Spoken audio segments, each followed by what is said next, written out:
Assalaamu calaykum. Waxaan halkan kugu la wadaagayaa 10 xaqiiqo oo laga yaabo inaad hore u ogeyn ama si aad hore u maqal. Daba intaan muuqaalkan bilaabin waxaan ka codsanaynaa inaad subscribe saarto channelka muuqaalkan alla garayso.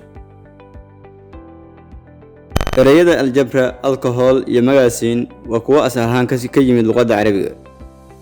Carabku waa murqa ugu xoogan dhammaan murqaha ku jira jirkaaga. Passwordka 2 ilaa 6 ayaa noqday kan ugu isticmaalka badan xagga kombiyuutarada caalamka sida laga soo xogtay shirkadda UK u qaabilsan xagga amniga internetka. Haddii biyo qabow iyo kuwa kuleel ah isku mar la wada geliyo qaboojiyo waxa hor barafoobi doona biyaha kuleelka ah. Magaca Maxamed waa kan ugu badan ee caalamka la adeegsado. Magaca ugu dheer caalamka waxa uu ka kooban yahay 85 xaraf waana goob ku taala dalka New Zealand. Socodka waxa uu dawo u yahay walwalka iyo walbahaarka. Sidoo kale waxa uu hoos u dhigaa cadaadiska dhiigga waxa uu yareeyaa cudurrada ku dhaca wadnaha. I am waa jumlada ugu gaaban ee dhameystiran kuna jirta luqadda Ingiriiska. Markii aad hindhisayso waxa istaaga wadnahaaga muddo millisecond ah waana sababta qofka kula joogaahay uu ku dhaho Allah ku naxariisto.